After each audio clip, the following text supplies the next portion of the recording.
Bom, voltamos falando deste Festival de Cultura Nacional e Internacional, que é o Porto Cultural, que é o Porto Alegre em Cena, né? O porto mais internacional do mundo. A cidade se transformou, né?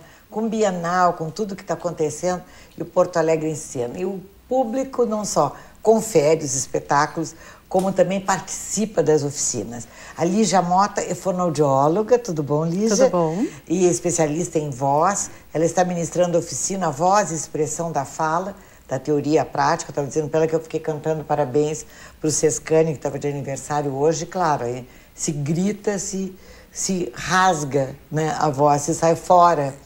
A Vanise Carneiro, tudo bom, Vanise? Tudo bom. A Vanise é diretora de produção do Porto Alegre em Cena, responsável pelas palestras, oficinas, pela produção do festival, que há pouco nós falávamos, e ela também é atriz do 2-1. Crucial 2-1. Crucial 2-1. Então, me diga, Lígia, por favor, o que as pessoas devem aprender? Não precisa ser uma profissional de teatro, de cinema, nem de televisão, de rádio, mas tem alguma coisa que nós temos que aprender sobre a nossa voz que não sabemos.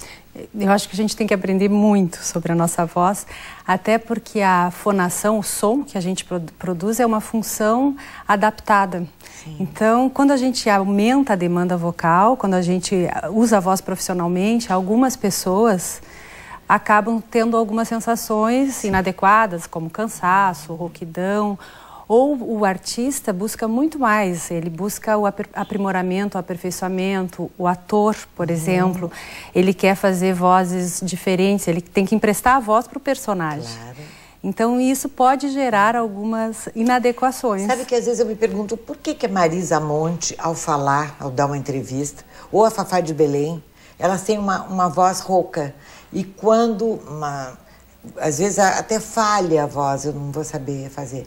E quando elas cantam é aquela voz maravilhosa, parece que tem uma outra colocação. Por quê? Porque a voz falada é diferente da voz cantada. Mas o ideal é que a gente possa também adequar uma boa produção na voz, também na voz falada, porque isso já fica como um exercício para a voz profissional. Às vezes a pessoa tem uma rouquidão. Normalmente, se há uma rouquidão, é porque alguma coisa não está bem. Então, as nossas pregas... Pode ter uma patologia até, por exemplo. Tem uma patologia que se chama cisto de prega vocal, que é prega vocal é o nome correto, cientificamente correto, mas pode falar também cordas vocais. E essa... Porque é um fole, feito um fole de sanfona, não é? É, mais ou menos. Mais ou menos. É, mais ou menos. São duas... Não, agora eu me lembrei do como é que é a laringe, que é a uma... gente enxerga daqui de cima. Exatamente. Elas ficam nessa posição horizontal, assim, ao solo. Elas vibram, são duas pregas vocais verdadeiras, existem as falsas, mas as que tem que vibrar são as verdadeiras. E elas vibram com a passagem do ar, quando o ar sai. Só que esse som que é produzido aqui, ele é um som pequeno e ele tem que ser projetado, amplificado na caixa natural que nós temos aqui. Qualquer interferência... Então, talvez, que eu não sei isso, mas às vezes, como a Marisa Monte ou um outro profissional, pode ter uma patologia, como cisto, que nem tem indicação cirúrgica, por exemplo, e ela administra bem na voz falada, ela tem uma leve rouquidão, mas no canto ela usa outro setor de ressonância, ela compensa essa rouquidão e fica uma voz maravilhosa e linda, como é a da Marisa Monte. Verdade. Vanise, tu como diretora de produção, como atriz, como responsável por tudo isso, como é que tu faz com a voz?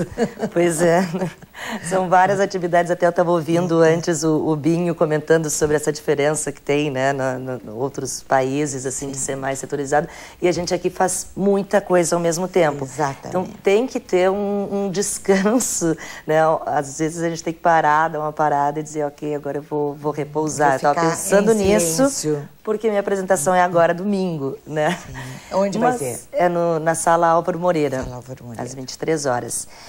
Mas, assim, eu tenho uma equipe fantástica, é todo mundo muito tranquilo, apesar da correria, tá tudo andando super bem. As pessoas estão buscando fazer as oficinas, participar do Porto Alegre em Cena. Eu estou muito